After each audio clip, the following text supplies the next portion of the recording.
And good evening, this is Bob W6CGX, and I'll be your net control operator for tonight's Papa Great Outdoor Net. This net meets every Sunday evening at 8 p.m. Pacific. This is a directed net, so please go through net control at all times, and your cooperation is always greatly appreciated. Stations with emergency or priority traffic can come into the net at any time with a double break, and net control will respond appropriately. The Papa system is an open membership supported system in the Southern California area with coverage from the Mexican border to Paso Robles and from the Channel Islands to Las Vegas, Nevada. If you're a visitor to the Papa system tonight, I invite you to go to papasys.com.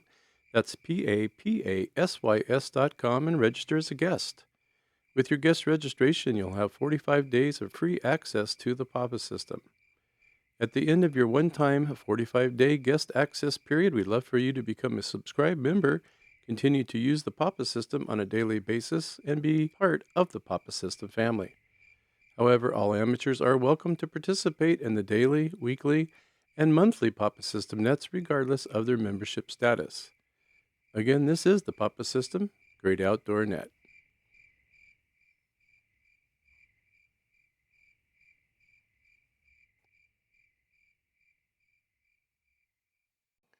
Well, happy March. It's March 1st, I guess, right? As we have commented in the past, it's just marching, well, there's no pun intended there, but marching forward the year. Like, where has it gone? It's already gone. March is here. March Madness. Well, hope everyone's having a good weekend. It was a beautiful weekend. I think pretty much everybody kind of got outside and did a few outdoor activities, so we'd like to hear about those tonight. Yeah, this is Bob W6CJX, and I will be your net control operator for tonight's Great Outdoor Net. Before we get started too far down the road, let's check in with our announcements and see what we got coming up in the next couple weeks. Here is the Papa System weekly calendar for the latest news and upcoming events. The Papa System would like to thank all of the Papa members, volunteers, sponsors, and guests that attended both the Yuma Ham Fest and the Papa Annual Dinner this year. It was again another great success. Inland Empire Breakfast. Papa will be meeting in person on Saturday, March 14th at 9 a.m. at the Mill Creek Cattle Company in Mentone, California. Everyone is welcome. The Papa West Side Luncheon. Papa will also be meeting in person on Saturday, March 14th at 11 a.m. at the Sizzler in Culver City. As always, the Papa Quick Start program runs in conjunction with all our test sessions and is a benefit for newly licensed technician class ham radio operators. Please see the Papa website for more information. You are encouraged to join the new Hams Net Wednesday nights at 7 p.m. with Steve, KI6LOV, and connect with fellow new amateur radio operators. More details for the Papa Quick Start program are available at all of the Papa test sessions and on the Papa website. The USS Midway Museum radio team, NI6IW, will be on the air on Saturday, March 14th, from 0900 to 1600 Pacific Time. All this information and a whole lot more can be found on the Papa website at papasys.com. Well, that shorter announcement kind of gets me, catches me off guard a little bit. I'm used to it going for like 3 minutes now, but we'll add more to it next week, and you'll have more information on what's coming up. But nothing for this week coming up. I believe it'll be another week or two. We'll have the Inland Empire Breakfast. I believe we're going back again. I haven't heard anything different or read anything different, but always keep your eye on the emails that come in and on the Papa website and here if you want to hear what is going on. So W6CJX for the Papa System, Great Outdoor Net. Let's see if Steve's out there tonight. We're going to go to Steve for a trail report and see what's up with Steve. I think he did go to the cabin. We had a little talk earlier, so that was good. And let's see what Steve's got for us tonight. Steve, KI6LOV, the microphone is yours. Well, good evening, Bob. Now I'm on the correct side of the radio. And anyway, yes, indeed, this is Steve, KI6LOV. I was out at the cabin this weekend. It was just fabulous, and but that's not why I'm here tonight. I don't have a story from the trail other than there were a lot of lizards that have come forth for the sunny weather. And what I'm here to tell you about this evening is starts with my Wednesday night net. and I'm calling this story Third Egg Clutch. And when I was hearing the reports about Jackie and Shadow during the day on Wednesday, the talking heads kept saying, there's a third egg. There's a third egg. And I was all excited. I didn't know they had laid, she had laid two new eggs before. So it was kind of curious to me. But I didn't double check on it, and I did not see her get off the nest to see how many eggs were there. So I went ahead and reported on my net about she was sitting on 3 eggs. So I heard another report the next day, and the announcer saying, there's a third egg. And so I thought, wait a minute, because the previous clutch had been gone for several weeks. And so Friday morning, I'm sitting at my desk, and I'm looking at the Big Bear Bald Eagle cam. Jackie got up to take a break, and there was 1 egg, and I'm going, wait a minute, here we go. So what happened was the people who were doing the reporting on the nest didn't know the proper ornithological way of describing the egg that they were seeing. That was a third egg for the season, but in reality it was the first egg of the second clutch. Now they have since corrected that, and that's what they are calling it. But there I was, laboring under a misconception. I surely had egg on my face. There you are, Bob. That's my report for tonight. And I hope you have a great net, and we'll talk to you later. KI6LOV, back to you. That was good, Steve. Egg on your face. Wow, that's good. We learned that today. I didn't know that either, that, there's a first clutch, second clutch. I prefer automatic, but, you got to do what you got to do. And so that's how they tally it up. First clutch, 2 eggs. Second clutch, I think 2 eggs. So I haven't verified that 100%. But I think we're good. Okay, well, thank you, Steve. As always, glad you had a nice time. I bet it was just awesome out there at the cabin. And how could it not be? And I know it was because you told me it was. So I'm good at predicting things, too. Before we go any further, let's see if there's any other announcements. Didn't know if anybody had any update from Yuma, maybe, or something. If not, we'll keep on going. But let's give it a shot. See if anyone else there has any other announcements before we continue. Okay, looks like we didn't have anything, but I've heard everyone coming back today. It was really good, and sound like we had a good time. Sound like there was actually quite a few people donated quite a few radios, and so that would be good. And maybe we made some money there for the Papa system for upgrading our stuff.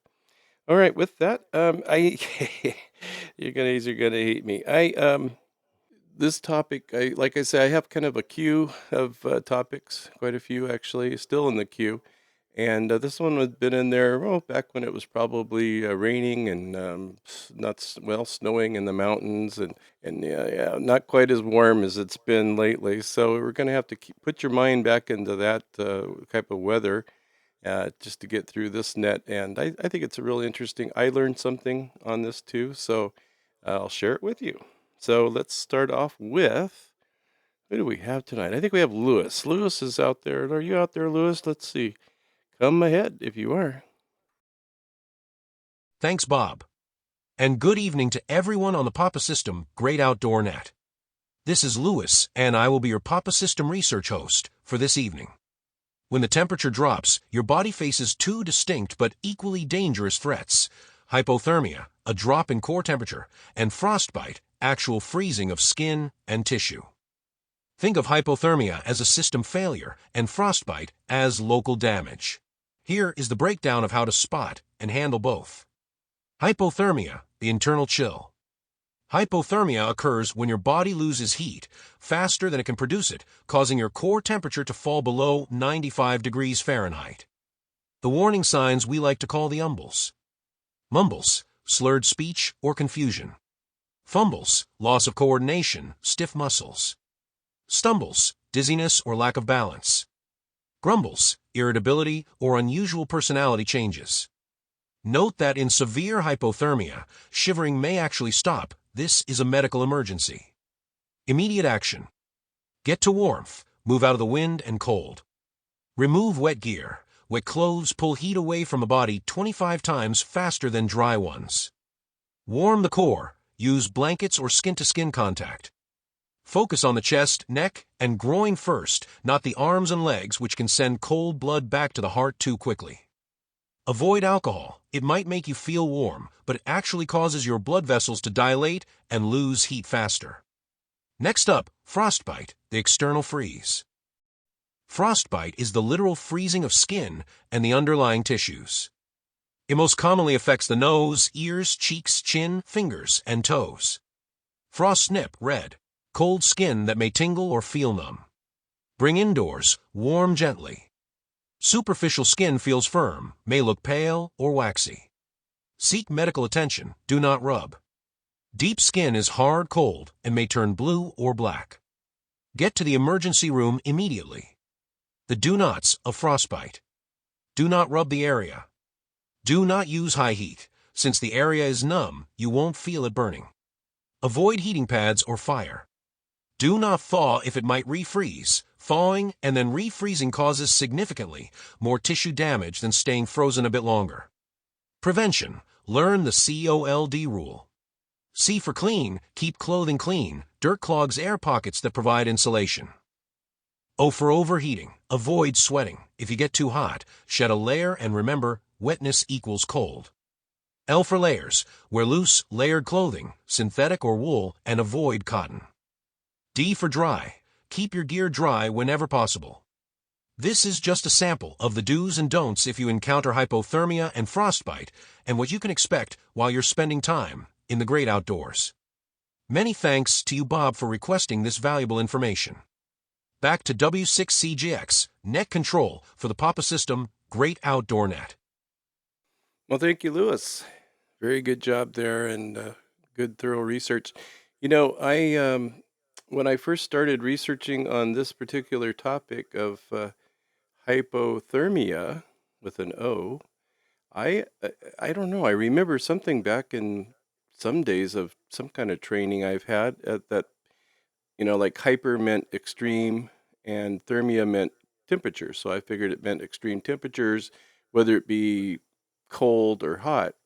But apparently, hypothermia, well, it sounds similar to hypothermia. Hyperthemia is actually the opposite, and it's kind of an umbrella term for a group of heated related conditions that, that kind of occur when your body heat regulation system is overwhelmed by external heat.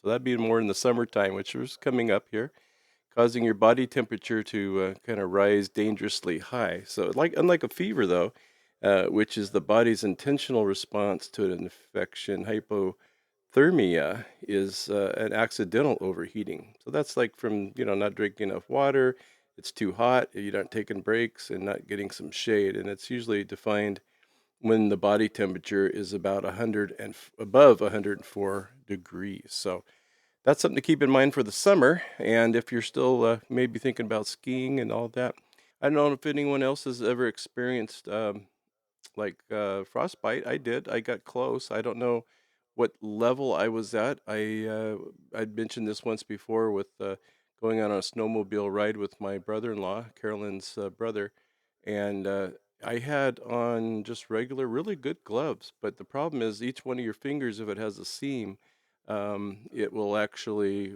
let all that air in at some point in time, especially when it's like 15 degrees out, like it was that day.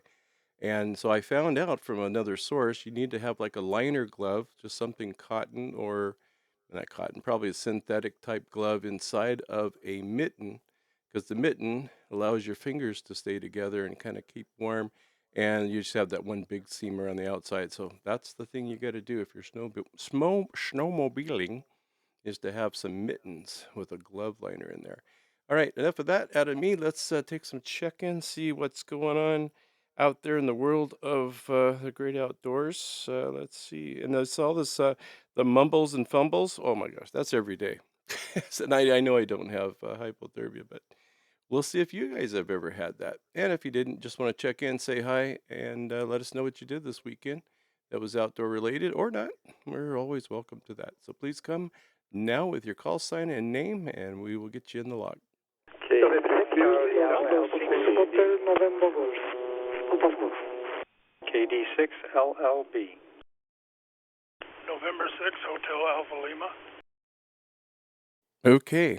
I think I'm going to take these in little spurts because I didn't get, I got, I got Adrian, H&G, I got Logan, LLB, and I got Hal, HAL. And I think there was two others that kind of collided at the top there with maybe Adrian. So if I didn't just call you back and you just tried to check in, please come back.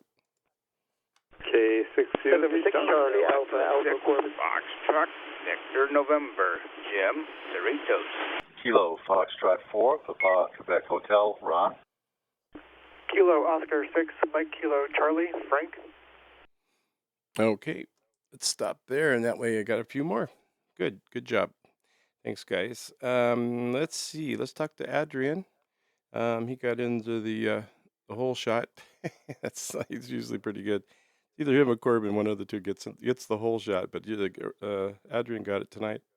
And what'd you say, Adrian? And what's going on? What'd you do this weekend? If you have any report from that, and have you ever experienced any extreme? It doesn't have to be extreme cold. You got to keep in mind, if you're on a wind ridge or something where it's windy and even perspiring, I suppose, or something, you might, get chilled. So anything could happen. And then those canyons that everyone kind of hikes in, it gets cold, like when the sun goes down the other side, right? And just like it does on the island, once the sun goes down the other side, it starts getting a little chilly, even though it's in the middle of summer. KK6H&G, take it away. Hey, good evening, Bob, and everybody on the net. This is Adrian, KK6HNG, and yes, you're right. In all those canyons in the mountain, it can get cold fast. In fact, in the Sierras, I've been at 33 or so degrees at some point, even it was summer. And while I didn't witness hypothermia myself, oh, thank God I didn't, well, generally I have different layers and decent isolations between me and the ground. And still, at one point, I didn't realize that where I put the tent, it was low-level frozen puddle. Basically, no, it was not exactly wet per se, but the water was frozen just maybe a few inches below that. So that was a little on the cold side. But other than that, no, I didn't have any kind of issue like that. And yeah, I have layers of everything, including sleeping bags. I have like 3 different ones for 3 different kind of weather, basically. No, obviously I'm not going to carry them all at the same time, but the right one for the right place, like 400 feel, an 800 feel, and a 1200 feel Dawn. That last one, so far, I never had the option to use it yet. That is because normally I am not a big fan of hiking in the winter, but who knows, maybe one day. Anyway, thank you, Bob, for doing the net. Oh, and one more. Yeah, it was a beautiful day, and I tried to do a nice little loop in PCT area, somewhere like the North Fork Ranger Station, 10 miles from that, give or take. But I stopped short because I was not prepared to cross the Santa Clara River. So I said some other time when I'll be equipped to do that. But it was a wonderful and pretty warmer than normal, beautiful Saturday yesterday. KK6HNG, back to net control. Yeah, I bet it was. I remember a time in Boy Scouts, we went out to, I think it was Lake Havasu or the river, one of the two. We got there late at night, like it seems like everyone does when they go camping for some reason. And we didn't have time to set up tents and then all that. So they said, okay, just grab your official Boy Scout sleeping bag. I think I bought it at J.C. Penney's in Hemet. And so I got in my sleeping bag, and I was just freezing. I was shaking and shivering, and that was pretty young kid back then. And one thing that saved me, and I don't know if that's really the right thing to do or not, but it did. I got inside the sleeping bag, put it in kind of over my head a little bit so that my breath would actually kind of heat the bag. I know that would cause moisture, but hey, when you're in desperate need, it definitely warmed up my sleeping bag. So I was kind of my own little heater, I guess you'd say. Thank you, Adrian. I appreciate you and always being there. Thank you very much. And let's say hello to Logan, KD6LLB. You got the microphone. Good evening, Bob, and everybody on the net. This is Logan, KD6LLB on Saddle Peak, Papa 4. And, I've never had frostbite or anything like it, although I've been so cold I can't believe that. I mean, frostbite must hurt a lot, because I've definitely had times where I couldn't believe how frozen my face or just my ears, whatever was exposed. But one of the sort of regular encounters with getting cold that I had is surfing in the winter, especially if you go up to Pismo Beach area or Santa Cruz or San Francisco, Ocean Beach, anywhere up there. When you get north of Point Conception, the water gets, like, everything about it gets colder and meaner and heavier. And sometimes you would come back from surfing, and even if I had booties on, it was, my feet were just useless, my hands were useless, and sometimes you have to ask a total stranger to help you get your key out of your wetsuit and unlock your car because you can't operate the key. And sometimes once the car was open, I before I went out, I cared about my upholstery, but when I got cold enough, I got in with sand and wetsuit and just ran the engine and got the heat going, in my wetsuit.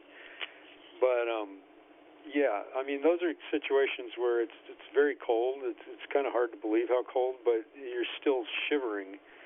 So this is just a funny story.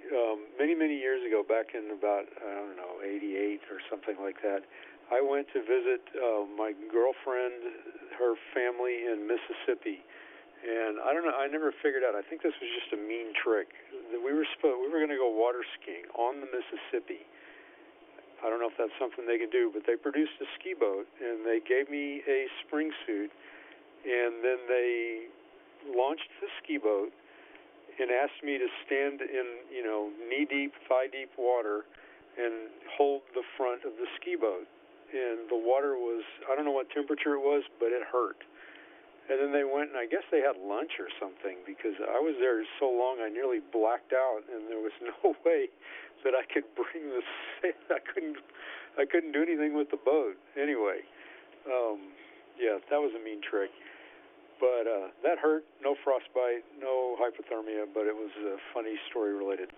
So the one time that I can point to where I really think I came as, it's definitely when I came as close as I could get to really causing a problem, was I went for a bike ride. I knew it was going to rain, and I was, going up Sullivan Ridge, which was a regular ride for me. And I don't know, it's like 8 or something miles back from the bottom of the trail over to where I lived in Palms. And anyway, it did rain, and a lot more than I expected, and the wind was in my face, and my windbreaker, which had done an okay job in light showers, which is kind of what I expected, was just, it was useless, or not useless, but it was not very good.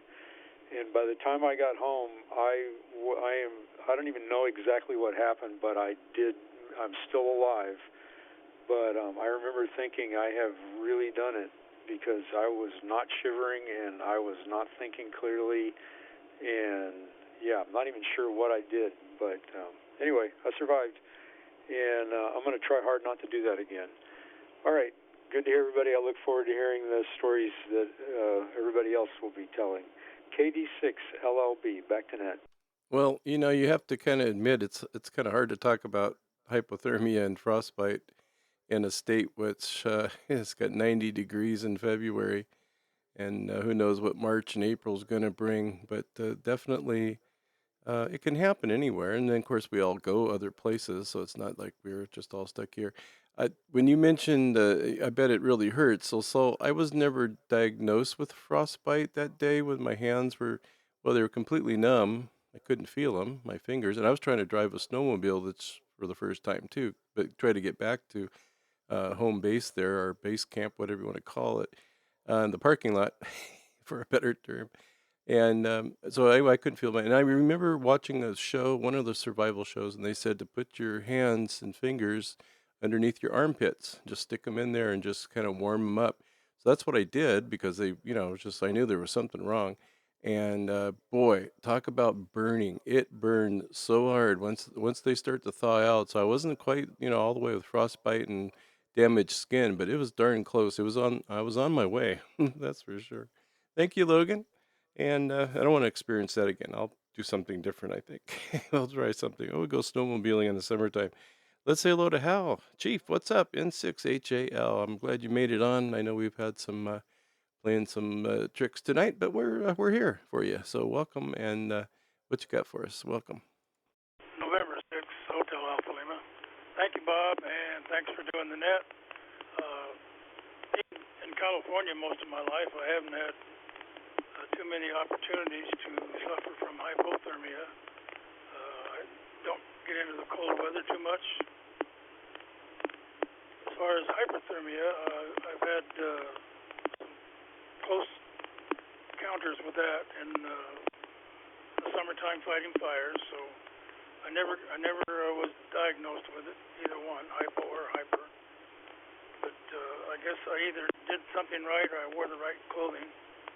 But the big thing that got me when I was not paying attention was many trips to the river. I used to go over there and got sunburned pretty bad several times, and the people used to make jokes. They knew what campsite I was at because you look for the bright red body on the shore. So that's my story for those two. Bob, the things we've been talking about the last couple of emails, I got one on order. Back to the net. November 6th, Hotel Alpha Lima. Well, good for you. I'm glad. Yeah, I think you'll be happy too. We watched the game the other day, Saturday, and had the little module out there in the backyard, and we were watching it all from a satellite. So that was very, very cool. Just for fun. I got to use up some of that minutes or whatever I have, gigabytes for the month. But good job. Yeah, thanks. Yeah, I agree with you. Heat exhaustion. I know I've had that a few times when you just really and it's not really from even hiking. It was from doing other things. And also when we do mutual aid or structure protection, let's say up in the Northern California where did my fire service. It's just brutal. These guys, and I know what it feels like, but I see these guys on television, on the news, and then I monitor the fire radio all the time, especially when there's a fire in our area. And the temperatures have just got to be like crazy because you're wearing all that heavy, even the lighter brush coats and stuff, that are not quite as heavy as a turnouts. But sometimes you have to wear turnouts. I mean, that's if that's all you have. We didn't have any brush fire type, well, we did eventually, but in the beginning when I was in the service there with them up the north, we just had turnout gear.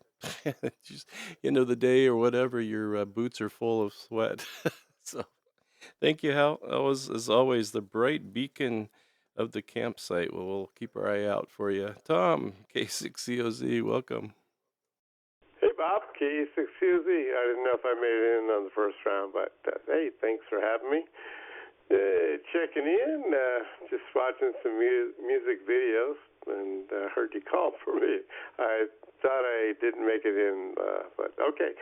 Went to Yuma. Had a good time with Brian, and we there checking things out. Ate some great food out there, man. The Texas Roadhouse was really good, and picked up a couple of nice little things there at the convention, and saw the crew, and had a great time. Back to you, K6 Susie.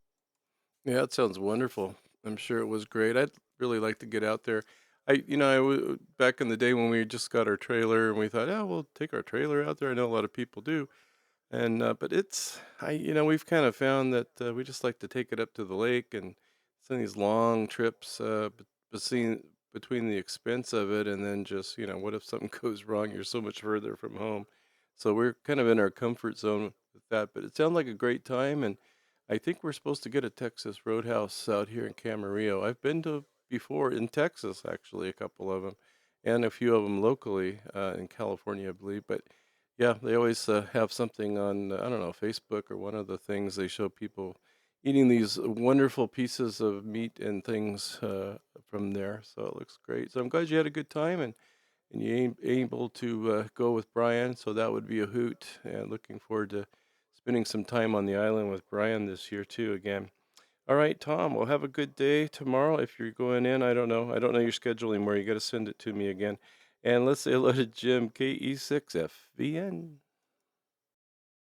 using KE6FVN under all that file, I was one of the first stations under that file, and around when Adrian went to check in KE6FVN.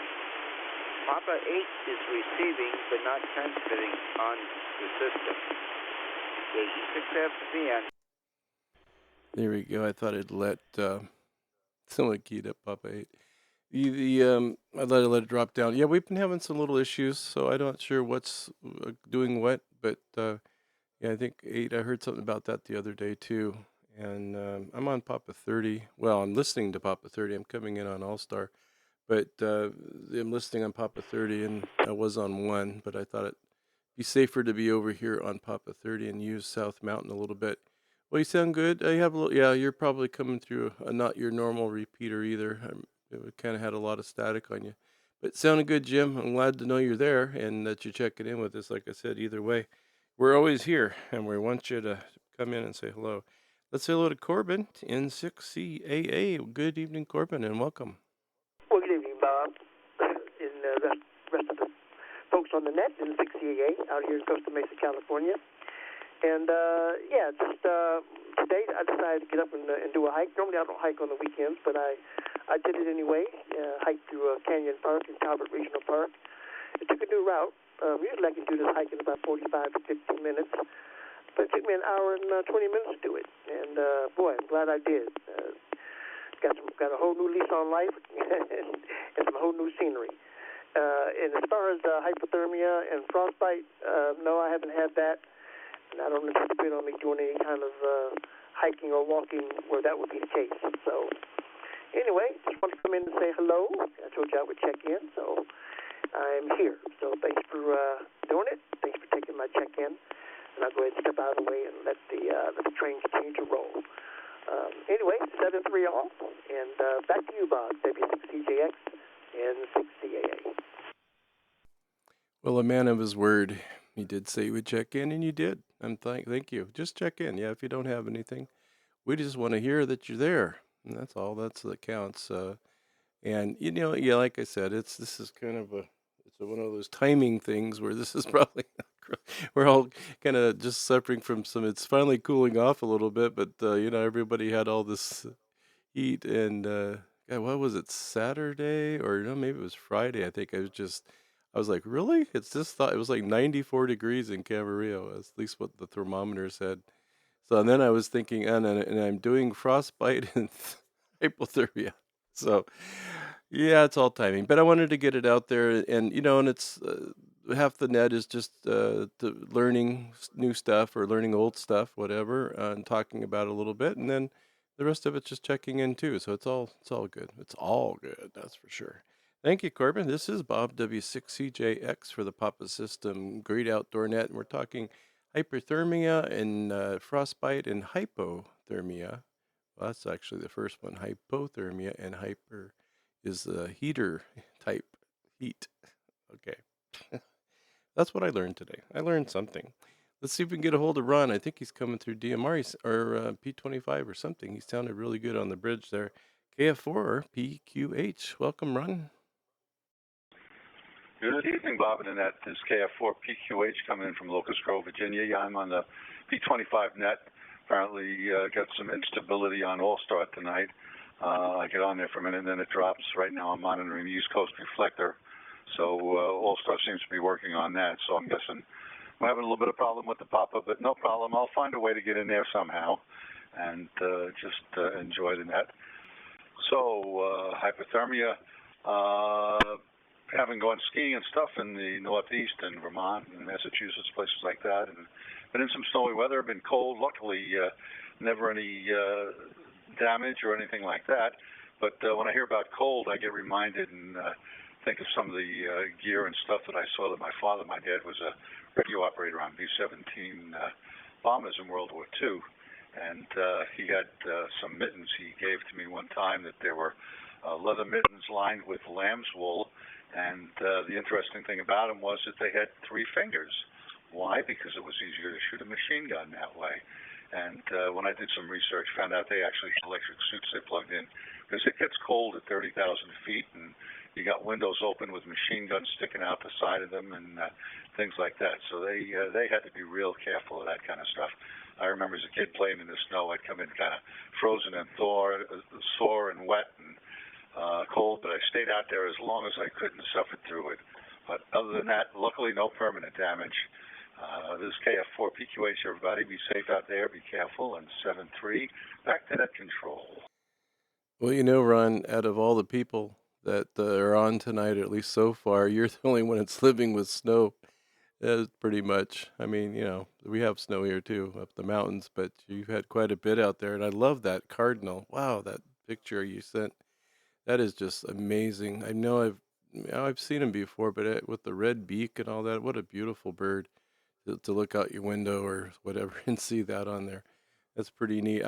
Well, yeah, when you were saying about going out and playing in the snow, I grew up playing in the snow, and I don't remember being anything like exceptionally cold, or I just loved being out in the snow when it's right outside your door. The one time that just I couldn't believe, I was in Rochester at Kodak. Yes, that's back in those days, but I was there for microfilm more than regular camera stuff, and for my company. And they had the lake effect snow, so where it's kind of like snowing on one side of the road and not snowing on the other side. And if I'm coming from California, even though I was in the snow most of my childhood, I'd still never seen things like that before.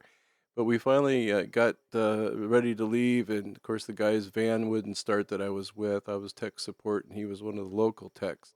Long story short, we finally got it started. Finally got to I think it was it Applebee's, either Applebee's or the other one. And we went inside, and I felt like I was that, the commercial with the kid that comes in. Well, it's a snowman that comes in, and the kid starts eating Campbell's like tomato soup or whatever, and all the snow starts melting and dripping off. That's exactly the way I was. I just said, give me the biggest bowl of soup that you have and the hottest bowl of soup. And that's what I had for dinner that night. So thank you, Ron. Bringing back some old memories for me, too. KO6, MKC, Frank, welcome. And what's going on, Frank? How are you? Good evening. Yeah. So first, I guess I'll share my weekend adventure. So me and a couple of friends did a trail run starting from top of Rosita trailhead, I think is in Tarzana, and then headed south past Eagle Rock through the Santa Monica Mountains, and eventually made it all the way down to Will Rogers State Beach. But yeah, it was a really beautiful day. Lots of flowers out there. So highly recommend getting out to the Santa Monica Mountains if you want to see flowers. Also managed to see a rattlesnake and a gopher snake, so there was a lot going on the trail that day.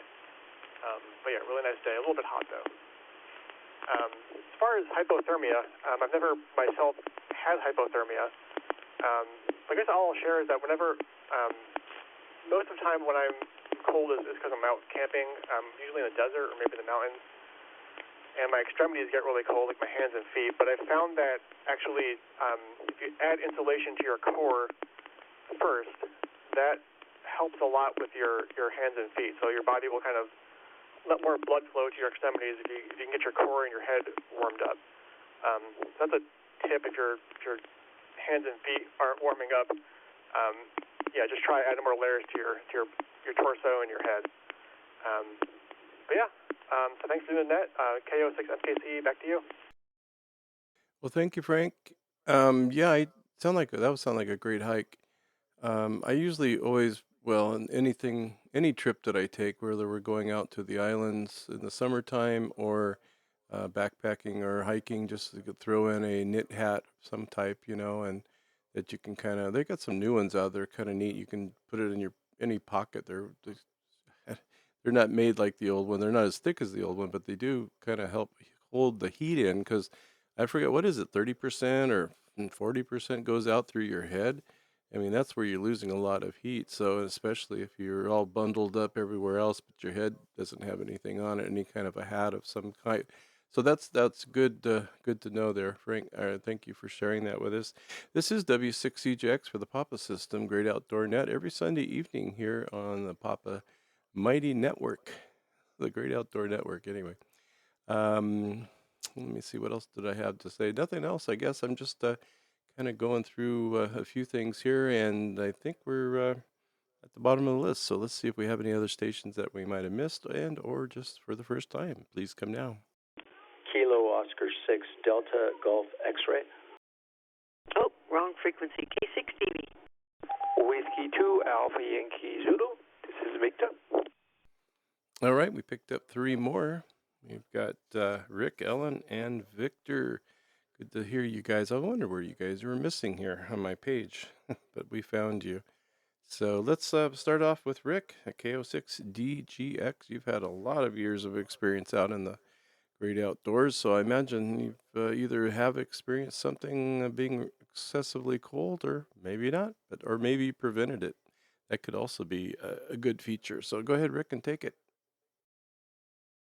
Hey, thank you so much, Bob. I really appreciate it. I was able to listen in, and I tried to check in a little bit earlier, but I think All-Star's been a little bit squirrely tonight, but hope I'm working well right now. And fortunately, Bob, I'm a fair weather rock climber, so it tends to get slippery when it's icy, and I don't like crampons. They kind of hurt my toes. And so I do have a story about frostbite. It's severe, but it wasn't an epic story of survival. My F-250 Ford door slammed on the back of my calf and made a severe impact injury, and I immediately told my wife, go get me an ice pack. So she brings out this thing, and it wasn't really an ice pack. It's something you put in your ice chest with this blue-colored gel in it or something, and I forgot to wrap it in a towel. So then I threw it directly on my flesh and held it there, and like 20 minutes later, I'm like, whoa, man, I'm hurting so bad, and I looked, peeled open. There was a towel around it. Took a look, man. My calf had about the size of a softball or something, big spot on it that was totally purple, totally painful, and then it stayed that way for like months, at least 2 months of being really purple and painful. Fortunately, I didn't mess with it. I realized I'd given myself frostbite, and it left a scar that probably lasted about a year, but I survived. But thanks a lot, and looking forward to hearing the rest of the people down the pike. KO6DJX, back to you. Yeah, you're coming through fine on All-Star. Looks like it's settled down now a little bit. I'm not sure what's happening there, but they're looking at it and doing different things too to see if we can make it a little bit better for everybody. Because I looked to see if you were on 6 and you weren't, so I thought, okay, you must be on All-Star. Yeah, you sounded great. Well, yeah, oh my gosh, the old jamming your finger in the door or something. Oh, yeah, it's just the most painful thing. I think I've probably done that at least once, where your thumb or something gets just black and blue and looks like it's going to fall off at any second. So she could claim it was frostbite. I guess that's not really funny. Thank you, Rick, as always. You sound good tonight, and thank you for bringing that in. And yeah, we got some good stuff coming. We're going to do some climbing here soon. Not me, but I mean on the net. So we'll look forward to talking about that a little bit more too. All right, let's say hello to Ellen, K6DV. Well, she did a good job this morning, although I didn't hear it, but I was told by Minnie that she did, and she won't take credit for it anyway. What you doing? What say you, Ellen? How many more hooves on the ground? Are we up more than 16? Go ahead. That was hooves, not sheepies. Some days, Bob, I don't know how to respond to you. K6DV Ellen here. As most of you know, I was overseas in my 20s in Europe, and I was on the international division of the National Ski Patrol, and I became a senior member and patrol leader, which allowed the senior status allowed me to be trained in additional coursework, and one of those courses was mountaineering. And so the story I've got is the week that we spent going from hut to hut in the Alps and using skins on our skis to traverse the glaciers, being roped together, ice axe, crampon, the whole 9 yards. I still have my ice axe and crampons. The crampons are in a footlocker, but the ice axe is down in my tools. Anyway, the point is that the worst night of my life that I can ever recall is part of the training was to get into survival mode in case you're snowed in or you can't move across the glacier due to poor conditions. So they had us dig a snow cave, and we were paired up in teams of 3. There were 9 of us, and I and 2 gentlemen dug a snow cave using what we had available because we didn't carry shovels. You don't carry shovels on a glacier. So we used the ends of our skis and hands, and of course that got us pretty well soaking wet. And then we had to spend the night in the snow cave. And I got to tell you, I was on a shelf. There was no skin-to-skin contact. And it was so cold that it was still a strong memory in my brain of seeing the frost in the air. And we were inside the snow cave trying to survive whatever ordeal. And I remember the 2 instructors said, you guys stay here in the snow cave. We'll see you in the morning. And so we had 3 snow caves, and the 2 instructors were in the hut drinking hot coffee. And man, that was quite a night. Anyway, we knew how to prevent hypothermia, so none of us ended up with frostbite. But one of the characteristics of hypothermic skin is it's gray, and that's serious frostbite. So hypothermic skin, I mean frostbitten skin. And so anyway, that's my story, and I'm sticking to it. And I don't have my skis anymore, so there you go. I rent them if I want to go skiing. So there you go. Back to you, Bob. K6DV. And I don't have my skis either. I just have my poles. That was last week or the week before. I don't know. They go by so fast. And they're not even ski poles, but I guess I could use them as ski poles, hiking poles. I figured you'd have something good, definitely. And I did take some of those courses. Gosh, what did we do? We had to do like avalanche type training, I guess is the best thing. Ways to avoid it, and also ways to look for people, like how you do it with the long poles, and so many paces apart, and so we had to do all that. That was just part of the training up at Squaw Valley, and which is now what Olympicville. I don't know what it's called. They changed the name all around now, so just to be politically correct, but that's fine. It's still Squaw Valley to me. Well, thank you, Ellen. Yeah, I wish I did a little more than just carried around. Well, I did have a backpack when I was in Switzerland. I gave up my regular attaché case or briefcase for a backpack. I figured that was my Swiss attaché case. Let's say hello to Victor, W2AYZ. What's going on, Victor? It looks like All-Star is doing another funny number here. So if you're on All-Star, you probably just lost us. Go ahead, Victor. Welcome. Hey, good evening, Bob. Do I come through? Oh, man, it helps if I take the mute button off. I'm going, you're coming in just fine, huh? But I'm not. I couldn't hear myself. Yeah, you're coming through fine. Go ahead. All right. Sorry, I was switching between two radios. I wasn't sure. So yeah, W2AYZ here in Oak Park. When I was a couple years, under 10 years old, I was, experienced myself some frostbite in the wintertime because as a young boy, play outside and without protection, it's an easy thing to get on. It's common. So usually the pinky fingers on both hands, and once you exposed to the cold, playing outside and feel weird, looking at the finger turns a little purple. It starts to hurt a little bit, and turns out some parts of the skin, usually the end of the palm, getting hardened, and basically that part of the skin will die, and will eventually fall off, and.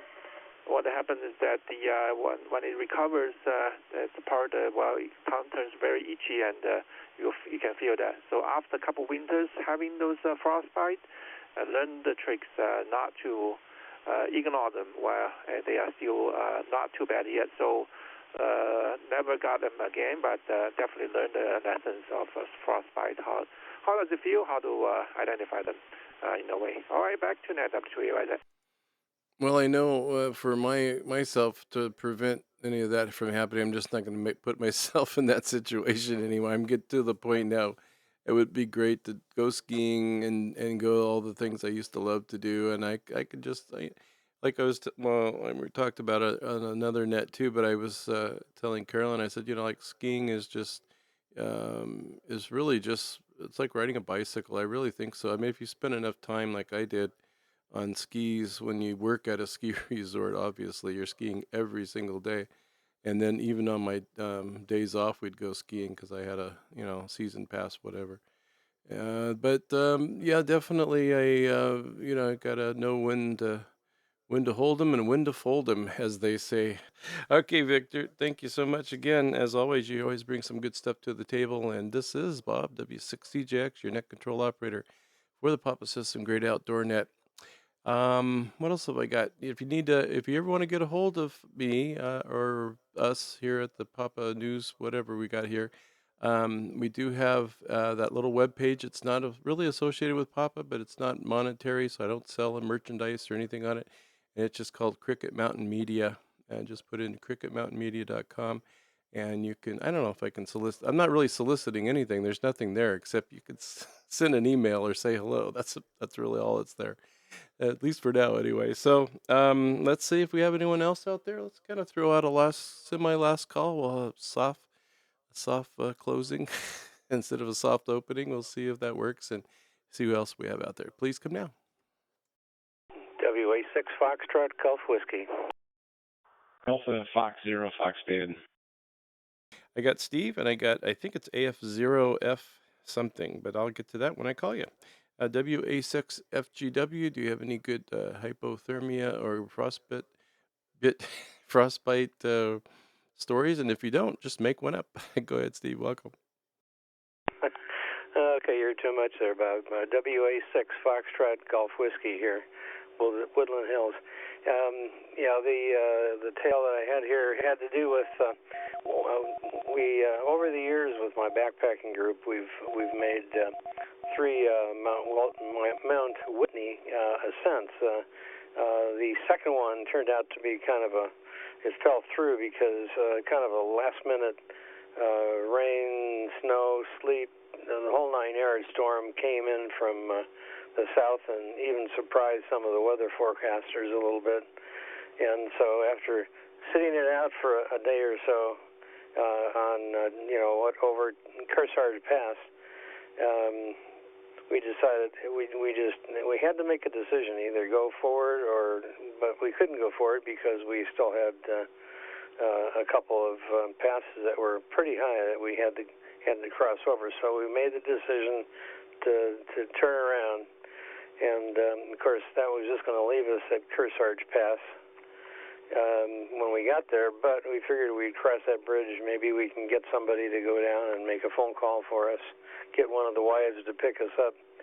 As it turned out, we're starting to come down on day number 2, and it was just, the storm was just howling like crazy, and I don't think we ever really had the freezing of the fingertips or anything like that, but it was really, really cold, and the trails, how the trails have a depression that develops.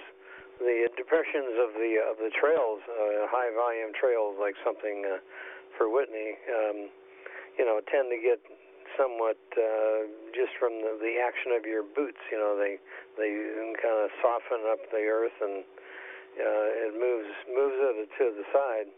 And in this case, it had probably gone down at least a foot in depth, just because of the moisture and the rain and the sleet and everything else that you have.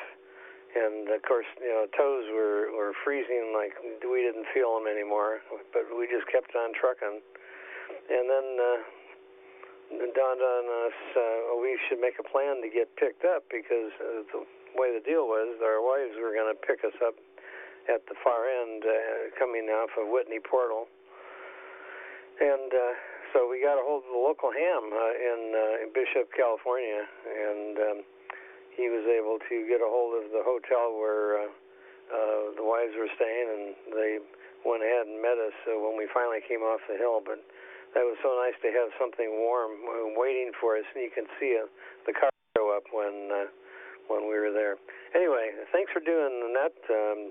I probably could have added more to the story, but that's pretty much it. It does catch you by surprise sometimes. WA6FGW.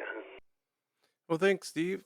And you can just picture how much worse it is. I mean, you've felt the numbness in your extremities, your feet or whatever, and toes, and I felt it in my hands and fingers.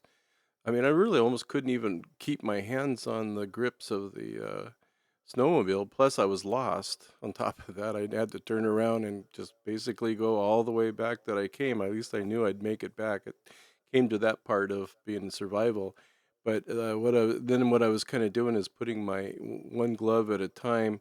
Although it had a throttle lock, so that was the area I could just take the right hand off, put it underneath my leg or something, just to try to kind of warm it up. That's how bad they were getting. And then when I finally got back to the parking lot where my brother-in-law was, they were just stinging, and I was trying to get them to thaw out. So yeah, you can just imagine what it's really like when you have, like on Everest, these guys and their whole toes are blue, and it's just, oh my gosh. So I just, I'm going to avoid that situation, I think, from now on.